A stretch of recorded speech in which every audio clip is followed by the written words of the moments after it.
പ്രാർത്ഥിച്ച് നേടിയത്. ശുദ്ധീകരണം പറഞ്ഞ കല്ലേറിയും പ്രായത്തെ പോലും നോക്കത്തില്ല. നിങ്ങൾക്ക് വേറെ ജോലിയില്ലേ? അപ്പൊ പാതാളത്തിന്റെ ആളുകളായി ഇഹലോകത്തിന്റെ സകല അശുദ്ധിയിലും വ്യാപരിച്ച് മുങ്ങിത്താഴുന്ന ജനത്തിന് ഇതൊന്നും ഇഷ്ടമല്ല. അവർക്ക് വല്ല തുള്ളിക്കളിയോ കളർഫുള്ളായിട്ടുള്ള വല്ല ഉത്സവങ്ങളോ മോശങ്ങളോ ആടി തിമർത്തുള്ള പല പരിപാടികളിലും മുങ്ങിത്താഴുന്നവർക്ക് ഇതൊന്നും ഇഷ്ടമല്ല. അവര് ലൗകിക പിശാചിന്റെ കൂട്ടത്തില്ല. അവരെ നമ്മൾ ശ്രദ്ധിക്കേണ്ടതാണ്. പാതാളത്തിന്റെ ആളുകളാണ്. അവര് വഴിയിൽ വെച്ച് നശിക്കുന്നവരാ. എന്നാൽ തന്റെ മക്കളെ വലയിൽ ദൈവം അകപ്പെടുത്തിയ ചില മക്കളുണ്ട്. ദൈവം നശിപ്പിക്കാനല്ല വലയിലാക്കിയത്. എന്തിനാ? അവരെ ശുദ്ധീകരിച്ചെടുക്കാൻ. അതുകൊണ്ട് ഞാൻ ഇരിക്കുന്നിടത്ത് നിങ്ങളെയും വന്ന് ചേർത്ത് ഇരുത്തുമെന്ന് പറഞ്ഞ ക്രിസ്തുവിനെ ആർക്കും വേണ്ട. പ്രാർത്ഥനാ വിഷയങ്ങളൊക്കെ പറയുന്ന ഈ ലോകത്തിലെ കാര്യങ്ങളൊക്കെ നടത്തി തരുമെന്ന് ദൈവം പറഞ്ഞിട്ടുണ്ടല്ലോ. ദേശത്ത് ഞാൻ പാടിന്റെ നൂല് പിടിക്കും.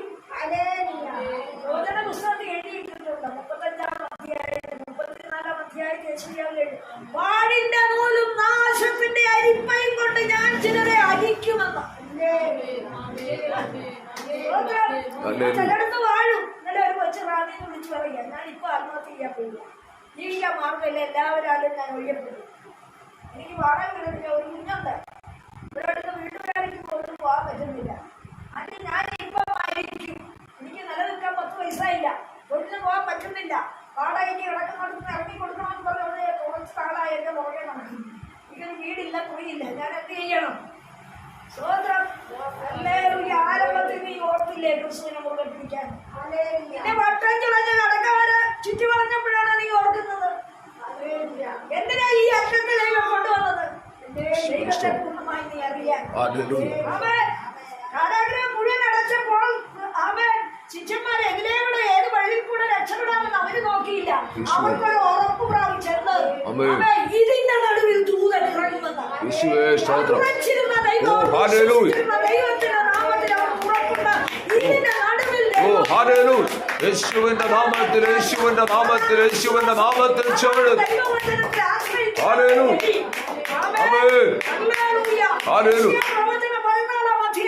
അതിന്റെ 23 മുതലുള്ള ചില വാക്യങ്ങൾ പെട്ടെന്ന് വായിച്ചു. 23 മുതൽ ഞാൻ അതിനെ മുള്ളൻപന്നിയുടെ അവകാശവും നീർപ്പൊയ്കകളുമാക്കും. ഞാൻ അതിനെ നാശത്തിന്റെ ചൂലുകൊണ്ട് തൂത്തുവാരും. സൈന്യങ്ങളുടെ യഹോവ അരുളി ചെയ്യുന്നു. സൈന്യങ്ങളുടെ യഹോവ ആണയിട്ട് അരുളി ചെയ്യുന്നത്, ഞാൻ വിചാരിച്ചതുപോലെ സംഭവിക്കും, ഞാൻ നിർണയിച്ചതുപോലെ നിവൃത്തിയാകും. എന്റെ ദേശത്ത് വെച്ച് ഞാൻ അശൂരിനെ തകർക്കും, എന്റെ പർവ്വതത്തിൽ വെച്ച് ഞാൻ അവനെ ചവിട്ടിക്കളയും. അങ്ങനെ അവന്റെ മുഖം അവരുടെ മേൽ നിന്ന് നീങ്ങും. ഇന്ന് പകൽ ഓർത്തോളം ദൈവജനത്തിനെ പീഡിപ്പിക്കുക, ദൈവവിശ്വാസത്തിൽ നിൽക്കുന്ന, വിശുദ്ധി പാലിക്കുന്ന, സത്യമംഗീകരിച്ച, ദൈവവചനത്തെ കാത്ത്, ദൈവത്തോടടുത്ത്, ദൈവത്തിൽ ആശ്രയിച്ച് നിത്യതയ്ക്കായി ഒരുങ്ങിക്കൊണ്ടിരിക്കുന്ന ഒരു കൂട്ടം ഭൂമിയിലുണ്ട്.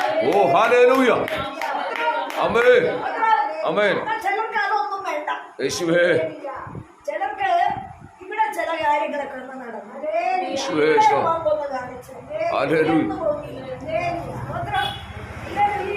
ഒരു വീട് വയ്ക്കുമ്പോ അമ്മ അടുത്ത വീടിനേക്കാൾ വലുതായിരിക്കണം.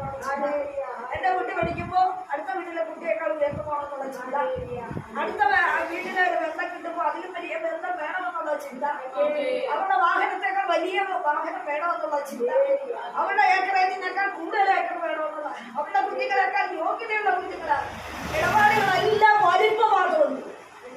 ഇവിടെ ഹൃദയത്തിനൊരു മത്സരവും അവർക്ക് ദുശാഠ്യമുണ്ട്.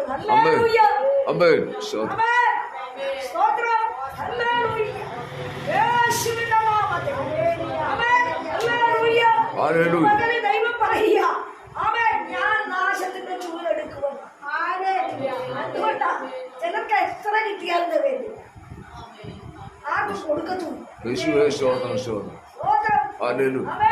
ഉള്ളത് കൂട്ടി കൂട്ടി കൂട്ടി വെച്ച് അവസാനം ആശുപത്രി കൊടുക്കും.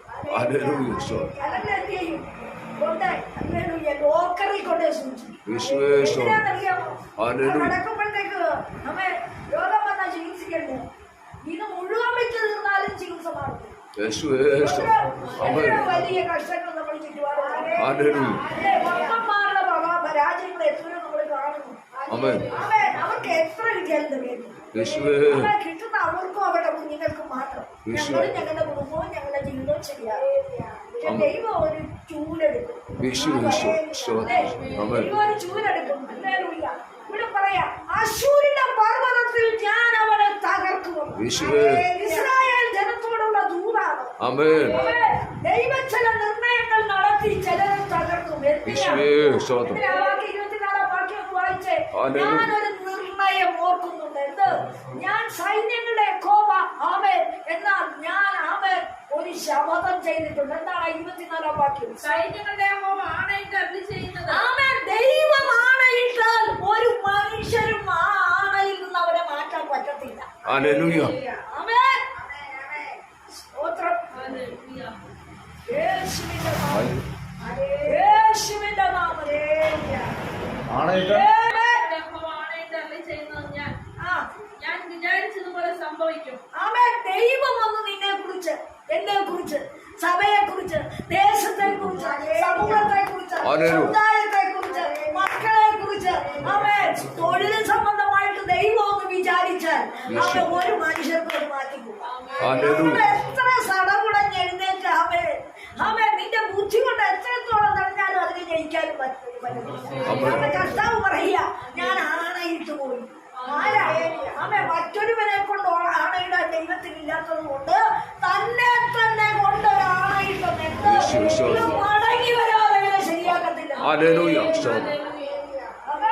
ഇവന്റെ ചിന്താഗതികൾ ശരിപ്പെടാതെ, ഇവൻ ക്രമീകരണം പ്രാപിക്കാതെ, ഇവൻ വിശ്വസിക്കാതെ അവൻ ഇഹലോകമല്ല ഞാൻ നിനക്ക് വേണ്ടി ഒരിക്കൽ സ്വർഗമാണ്. ഇഹലോകത്തിൽ നീ ക്രമീകരണം പഠിപ്പിക്കാതെ നിന്നെ സ്വർഗത്തിൽ കൊണ്ടുപോകാൻ എനിക്ക് പദ്ധതിയില്ല. നിന്നെ ആമേൻ ശരിയാക്കാൻ ഞാൻ ആണയിട്ടിരിക്കുകയാണ്. ചില പ്രവർത്തിക്ക് മുദ്രയിട്ടിരിക്കുകയാണ്. അതുകൊണ്ടാണ് തീരും വെള്ളത്തിലും കടത്തുന്നത്. ആമേൻ ഹല്ലേലൂയ സ്തോത്രം സ്തോത്രം നശിച്ചു പോകുന്നുണ്ടോ? ഹല്ലേലൂയ ഒരു മൂക്കിപ്പനി വന്നാൽ മനുഷ്യന് വെപ്രാളോ ക്യാൻസറാണോ? ഹല്ലേലൂയ അവൻ വയറ്റിലൊരു വേദന വന്നാൽ ഉടനെ ഓർക്കും വ്യാധിയാണോ? ആമേൻ ചക്കിനൊരു ഗ്രിപ്പ് വന്നാൽ ഉടനെ ചിന്തിക്കും അറ്റാക്കാണോ? യേശുവേ കൈക്കൊരു കടപ്പ് വന്നാൽ ഉടനെ ചിന്തിക്കുന്നതിനാ അയ്യോ എന്റെ നാട്ടിൽ എന്തോ പ്രശ്നമുണ്ട്. ഇങ്ങനെ സംശയിപ്പിക്കുന്ന ആരാ? നീ സൂചിച്ച് മുളയ്ക്കുന്ന ഒരു ആത്മാവിന്റെ ശക്തിയുണ്ട്. നിന്നെ കൊണ്ട് നടക്കുന്ന ഒരു ലൗകിക ശക്തിയുണ്ട്. ആ ശക്തി നിന്നെ അടിക്കടി ആമേൻ നിരാശപ്പെടുത്തി സ്തംഭിപ്പിച്ചു ആമേൻ നിന്നെ ഭാരപ്പെടുത്തി. അതാണ് തലയിൽ ആമേൻ ചിലരെ കയറി ഓടിക്കുമാറാക്കുമെന്ന്. നിന്റെ മുതുകത്തൊരു ഭാരം വെച്ചിരിക്കുന്ന. എന്താ ഈ ഭാരം? നമുക്ക് തൊണ്ടൊക്കെ ചെയ്യിക്കാനെടുക്കുന്ന കണ്ടിട്ടില്ലേ? തേങ്ങയുടെ തൊണ്ട് അമ്മ വെള്ളത്തിൽ ഇട്ട് കഴിഞ്ഞാൽ ഇങ്ങനെ വലകെട്ടി ഇട്ട് വെച്ചാൽ അതിന്റെ പുറത്ത് വലിയ ഭാരം കയറി. എന്തിനാ? മുങ്ങിയിരിക്കാൻ. അത് ശരിക്കും തീയാണ്. സ്തോത്രം. പൊങ്ങി വരാതിരിക്കും അല്ലേ? അവൻ എന്ന് പറഞ്ഞ പോലെ നമ്മൾ കൂടുതൽ പൊളയ്ക്കാതിരിക്കാൻ. അവൻ ചില ഭീതി വിഷയം കുടുംബത്തിലായിരിക്കും, ചില പ്രശ്നങ്ങൾ തലമുറയിലായിരിക്കും, ചില വിഷയങ്ങൾ നിന്റെ ബിസിനസ്സിലായിരിക്കും. അവൻ നിന്റെ കണക്കുകൂട്ടലല്ലെന്ന് ദൈവത്തിന്റെ കണക്ക്. യഥാർത്ഥമായ സത്യം നീ അനുസരിക്കും വരെ, വിശുദ്ധിക്ക് വേണ്ടി നീ അവൻ മുഖം ഉയർത്തും വരെ, ദൈവവചനത്തിന്റെ പത്യോപദേശം നീ മുറുകെ പിടിക്കും വരെ തലയിൽ ചിലർ കയറി ഓടും. എന്നെ പിടിച്ച് വേറൊന്നും ചവിട്ടാന്ന് വെച്ചാല് തെറ്റിപ്പോയി. അമ്മേ ഒന്നിൽ നിന്നും ചവിട്ടി വേറൊന്നിൽ കയറാന്ന് വിചാരിച്ചാൽ അമ്മേൻ അവിടെയും ദൈവം അടിച്ചു താഴെ. അമ്മേൻ ഹല്ലേലൂയ. തലയിൽ കയറി ഓടിക്കുന്നവർക്ക് അമ്മേ മുതുകത്ത് ഭാരം വെച്ചിരിക്കുന്നു. അനേകർ ഹല്ലേലൂയ ചെയ്യുന്നു. ഹല്ലേലൂയ. ദൈവത്തിന്റെ വലയെ കുടുങ്ങിക്കിടക്കുന്നു. എന്തുകൊണ്ടാ? ദൈവം പറയും ഒന്ന് മടങ്ങി വാങ്ങുന്നേ. അതുകൊണ്ട് അവൻ സൈന്യങ്ങളുടെ യഹോവ പറയുന്നു ഞാൻ എന്നെ കൊണ്ടൊരു ആണയിടുകയാ. നീ സ്വസ്ഥത പ്രാപിക്കണമെങ്കിൽ ഒരു മടങ്ങി വരവാ. യേശു ക്രിസ്തുവിനെ അനുസരണം പഠിപ്പിച്ച ദൈവമായ പിതാവ് സ്വർഗത്തിലിരുന്നവൻ അവൻ സകലം ആമേൻ ആമേൻ ഹല്ലേലൂയ മഹിമകളും വിട്ട് താഴെ ഇറങ്ങി വന്ന ക്രൂശിലെ മരണത്തോളം തന്നെത്താൻ താഴ്ത്തി ദാസവേഷമെടുത്ത് ഇഹലോകത്തിൽ മനുഷ്യനോട് കൂടെ നടന്നവൻ ഹല്ലേലൂയ. അവൻ പിതാവാം ദൈവം പറഞ്ഞയച്ച സകല കാര്യങ്ങളും നിർവഹിച്ചു. ഓ ഹല്ലേലൂയ. അവൻ ഇവിടെ അത്ഭുതം ചെയ്തിട്ടുണ്ട്, അടയാളം ചെയ്തിട്ടുണ്ട്. അവരോട് കൂടെ നടന്നവരെ അനുഗ്രഹിച്ചിട്ടുണ്ട്, അവർക്ക് സൗഖ്യം കൊടുത്തിട്ടുണ്ട്, അവരുടെ കുടുംബത്തെ വിടുവിച്ചിട്ടുണ്ട്, അവരുടെ മരണങ്ങളെ മാറ്റിയിട്ടുണ്ട്, അവരുടെ കർഷത നീക്കിയിട്ടുണ്ട്, അവരുടെ വേദന മാറ്റിയിട്ടുണ്ട്, അവരുടെ രോഗം മാറ്റിയിട്ടുണ്ട്. ഇതുകൊണ്ട് മാത്രം ദൈവം ഒതുങ്ങുന്നില്ല. പറഞ്ഞ് ഞാൻ വീണ്ടും വരുമെന്ന്. അവയെ ചിലരെന്നെ കൊല്ലും, അവയെ ചിലരെന്നെ നിന്ദിക്കും, ചിലരെന്നെ അടിക്കും, ചിലരെന്നെ ആണി കയറ്റും. പക്ഷേ ഇതുകൊണ്ടൊന്നും തീർന്നില്ല. ഞാൻ ഉയർക്കും, മൂന്നാം നാൾ ഉയർക്കും. എത്ര അടച്ചു വെച്ചാൽ ഞാൻ പൊങ്ങി വരും. ആമേ ഞാൻ പോയതുപോലെ മടങ്ങി വരും. ആമേ കണ്ടെങ്കിൽ എന്തിനാ നിങ്ങളെ ചേർക്കാൻ, എന്നെ അനുസരിച്ചവനെ ചേർക്കാൻ, എന്നോട് കൂടെ ഇരുത്താൻ, എന്റെ ഇഷ്ടം ചെയ്തവനെ ചേർക്കാൻ, എന്റെ ഹിതം അന്വേഷിച്ചവനെ ചേർക്കാൻ, എനിക്ക് വേണ്ടി കഷ്ടപ്പെട്ടവനെ ചേർക്കാൻ, എന്റെ വിശുദ്ധി പാലിച്ചവനെ ചേർക്കാൻ ഞാൻ വരുമെന്ന്. അതുകൊണ്ട് ഇന്ന് പകൽക്കാലം ആണയിട്ട് സത്യം ചെയ്യാൻ ആണയിട്ടത് 54-ാം വാക്യം യേശുവിന്റെ സൈന്യങ്ങളുടെ യഹോവ ആണയിട്ട് അരുളിച്ചെയ്യുന്നത്, ഞാൻ വിചാരിച്ചതുപോലെ സംഭവിക്കും, ഞാൻ നിർണയിച്ചതുപോലെ നിവൃത്തിയാകും. എന്റെ ദേശത്ത് വെച്ച് ഞാൻ അശൂരിനെ തകർക്കും. ആരാണ് ഈ അശൂര്യൻ? പീഡിപ്പിക്കുന്നവനാ. ദൈവീയ സത്യത്തെ ലംഘിക്കുന്നവനാ. ദൈവഹിതത്തെ മറിച്ചു കളയുന്നവനാ. ദൈവീയ വിഷയമായ സമ്പന്നതയ്ക്ക് വിരോധമാണ്. ശക്തിയ നെടിയ പോരുകളാ. എന്തിനാ ഇതൊക്കെ എന്ന് ചോദിക്കുന്നവരാ. അവനെ ഞാൻ ഈ പർവ്വതത്തിൽ വെച്ച് തകർക്കും. നീ നിൽക്കുന്ന മണ്ഡലത്തിൽ ചില വിരോധാഭാസമായ അനുഭവം നിന്റെ ജീവിതത്തിൽ നിന്നെ കടമുഴക്കി, നിന്റെ കുടുംബത്തെ കടമുഴക്കി, നിന്റെ തലമുറ വീഴ്ത്തിക്കളയാൻ നോക്കുമ്പോൾ ഓർത്തോണം, നീ വിശുദ്ധനാണോ? ഈ പർവ്വതത്തിൽ വെച്ച് ദൈവം അവനെ തകർക്കും. അടുത്ത പോയിന്റിൽ എന്താ പറയുന്നത്? സ്തോത്രം. എന്റെ പർവ്വതങ്ങളിൽ വെച്ച് അവനെ ചവിട്ടിക്കളയും. അങ്ങനെ അവന്റെ മുഖം അവരുടെ മേൽ നിന്ന് നീങ്ങും, അവന്റെ ചുമട് അവരുടെ തോളിൽ നിന്ന് മാറിപ്പോകും. സർവ്വഭൂമിയെ കുറിച്ച് നിർണയിച്ചിരിക്കുന്ന നിർണയം ഇതാവുന്നു. അപ്പോൾ ചുമടിൽ ചില ചുമടും കയറ്റി, ചുമടിൽ ചില ചുമട, പിന്നെന്തുണ്ട്? നിർണയിച്ചിരിക്കുന്ന നിർണയം ഇതാ, അവന്റെ മുഖം അവരുടെ മേൽ നിന്ന് നീങ്ങും. ചിലരെ മുഖം വെച്ചിരിക്കുക, നീ ഇവിടെ വരെ ഉയർത്താൻ മതി, നീ മുന്നിലേ പോയാൽ മതി. പ്രവചന പുസ്തകത്തിൽ ചില സ്ഥാനത്ത് പറയുന്നുണ്ട്, നീ ഒന്ന് കുനിഞ്ഞേ, ഞങ്ങളൊന്ന് കടന്നു പോകട്ടെ. നിന്റെ മുതുകിനെ നിലം പോലൊന്ന് കുനിച്ച്. ദേശത്ത്, സമൂഹത്തില്, സമുദായത്തില്, ചാർച്ചവർഗ ജനത്തില്, ബന്ധുജനത്തില്, സഹോദരവർഗം ചിലത് താഴ്ന്നു കിടക്കുന്നത്, കുനിഞ്ഞു കിടക്കുന്നത്, ഒന്നുമില്ലാത്ത അവസ്ഥയിലായിപ്പോ ഇവരെ നിൽക്കുവാൻ പറ്റാത്ത അനുഭവങ്ങളിൽ എന്ത് ചെയ്തിട്ട് ഉയർന്നു വരാതെ കുനിഞ്ഞു കിടക്കുന്നത് ചിലരെ കുനിയിച്ചതാണ്. അതുകൊണ്ട് തന്നെയാ കർത്താവ് പറയാ, അശൂര്യൻ കുനിയിക്കാൻ വന്നു, എന്നാൽ നിന്റെ മേൽ വെച്ച മുഖത്തെ ഞാൻ എന്ത് ചെയ്യുമെന്നാ, ഞാൻ എന്ത് ചെയ്യുമെന്നാ,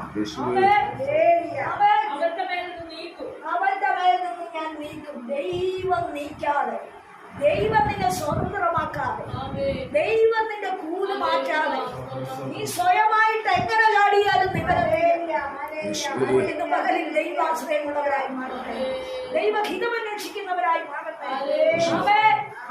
നിന്റെ മേൽ വെച്ചിരിക്കുന്ന ആ മുഖം, നിന്റെ കഴുത്തിൽ വെച്ചിരിക്കുന്ന കുനിയിക്കുന്ന ആ മുഖം, ഏതൊക്കെ രൂപത്തിൽ നമ്മളെ കുനിയിക്കുന്നു. എന്ന് പകലൊന്ന് ചിന്തിച്ച്, സാമ്പത്തിക വിഷയത്തിൽ കുനിയിക്കുന്നില്ലേ, രോഗാവസ്ഥയിൽ നമ്മളെ കുനിയിക്കുന്നില്ലേ, ബന്ധങ്ങളിൽ നമ്മളെ കുനിയിക്കുന്നില്ലേ, നാം പല സ്ഥാനത്ത് ഒറ്റപ്പെട്ടു പോകുന്നില്ലേ, പല അനുഭവങ്ങളിൽ നമ്മുടെ ജീവിതം പാളിച്ചയല്ലേ. പല മുഖങ്ങളിൽ ശത്രു വെച്ചുകൊണ്ട് നീ ഇത്രത്തോളം വന്നാ മതി, ഇങ്ങനെ കുനിഞ്ഞ് നടന്നാ മതി, നീ ഞങ്ങളോടൊപ്പം നിൽക്കാറായിട്ടില്ല, നീ ഞങ്ങളെ പോലെ ഉയർന്നു വരാനായിട്ടില്ല. നിന്നെ നോക്കി വെല്ലുവിളിക്കുമ്പോൾ കർത്താവ് പറയാ, അവനെ ഈ പർവ്വതത്തിൽ വെച്ച് ഞാൻ ചവിട്ടിക്കളയും. ഈ പർവ്വതത്തിൽ വെച്ച്, ഏതാ പർവ്വതം. ആമേ ആമേ ആമേ യേശു ക്രിസ്തുവിന്റെ മുൻപിൽ ആമേ നീ നിവർന്നു നിൽക്കുവാൻ ദൈവം ഒരുക്കിയിരിക്കുന്ന പാതയാണ് ആമേൻ അവന്റെ പർവ്വതം. ഹല്ലേലൂയ. ആ പർവ്വതത്തിൽ വെച്ച് നിന്റെ ശത്രുവിനെ അവൻ കുനിയിക്കും. ആമേൻ. അടുത്ത വാക്യത്തിൽ എന്താ പറഞ്ഞ? സ്തോത്രം. ഭൂമിയെ കുറിച്ച് നിർണയിച്ചിരിക്കുന്ന നിർണയം ഇതാകുന്നു. സകല ജാതികളുടെ മേൽ നീട്ടിയിരിക്കുന്ന കൈ ഇത് തന്നെ. സൈന്യങ്ങളുടെ യഹോവ നിർണയിച്ചിരിക്കുന്നു, അത് ദുർബലമാക്കുന്നവൻ ആര്? ആമേൻ. ദൈവം നിർണയിച്ചിരിക്കുന്ന വിഷയമുണ്ട്. ഒന്ന് കുനിയിക്കുന്ന വിഷയം, രണ്ട് ചുമട്.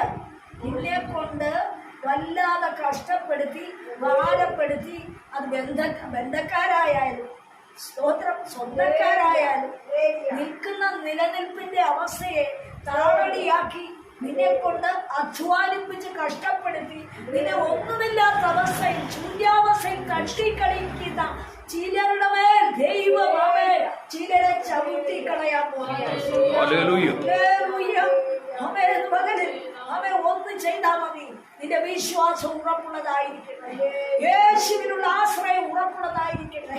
അവന്റെ വചനത്തെ മുറുകെ പിടിക്കുന്ന അവസ്ഥ നിന്റെ ഹൃദയത്തിൽ ഉണ്ടാകണം. നിന്റെ ഹൃദയത്തിൽ ഉറപ്പ് സമ്പാദിച്ചാൽ ദൈവം പറയാം, ഞാൻ ചിലത് നിന്റെ എതിരികൾക്ക് വേണ്ടി നിർണയിച്ചിട്ടുണ്ട്, അത് ഞാൻ നടത്തിയെടുക്കുക തന്നെ ചെയ്യും. ആമേ. ഏതെല്ലാം എതിരിയാണ് ആമേ. ഉന്നതിയിൽ പോകാതെ നിന്റെ തലമുറയെ അടിച്ചിടുക, തൊഴിലിന് വേണ്ടി അന്വേഷിക്കുമ്പോൾ അത് ഇല്ലാതാക്കുക, വഴിയിൽ വെച്ച് നശിപ്പിക്കുക, നന്മ തടയുക, രോഗിയാക്കുക, കഷ്ടപ്പെടുത്തുക, നിവർന്നു നിൽക്കുവാൻ വയ്യാത്ത അവസ്ഥയിൽ നിന്നെ തടടിയാക്കുക, ഒന്നിലും രക്ഷയില്ലാതെ അവേ നിന്റെ ഹൃദയ നിരാശ കൊണ്ട് നീറിപ്പുകയുന്ന നിന്റെ കുടുംബത്തിന്റെ അന്തരീക്ഷ ഇടർച്ചയുടെയും വേദനയുടെയും രോഗത്തിന്റെയും ഭാരങ്ങളുടെയും അവസ്ഥയിൽ നിന്നെ ഒതുക്കിക്കളയുന്ന ശത്രുവിനെ ദൈവം പറയാ, നീ ഒരു മരുന്നിനെ പോകണ്ട, നീ എന്നിൽ വിശ്വസിക്ക, എന്റെ പക്കൽ ജീവന്റെ ശക്തിയുണ്ട്. അതിനുവേണ്ടി നീ ആഗ്രഹിച്ച ആമേൻ, ആ ജീവശക്തി നീ ക്ഷീണിച്ചു പോകാതെ നിന്നെ താങ്ങിക്കൊള്ളും. ഇന്ന് പകൽക്കാലം യേശുവിൽ നമുക്ക് വയ്ക്കാം. അവൻ വലിയവ ചെയ്യുവാൻ അവൻ നിർണയിച്ചിട്ടുണ്ട്. നിന്റെ കുടുംബത്തെ താളടിയാക്കുവാൻ അവൻ ഇഷ്ടമില്ല. അവൻ നീ ഇഹലോകത്തിലെ നന്മ മാത്രം വിരഞ്ഞോടാതെ ദൈവത്തിന് വേണ്ടി അമ്മേ നിന്റെ ഹൃദയം ചായട്ടെ. എന്തു വന്നാലും ഞാൻ അവന്റെ മുമ്പിൽ നിന്ന് മാറുകയില്ലെന്നുള്ള ഒരു തീരുമാനത്തിൽ ഉറപ്പിലും ആമേ നീ വരട്ടെ. ഈ വചനത്താൽ ദൈവമായ കർത്താവ് നമ്മളെ അനുഗ്രഹിക്കട്ടെ. ആമേൻ.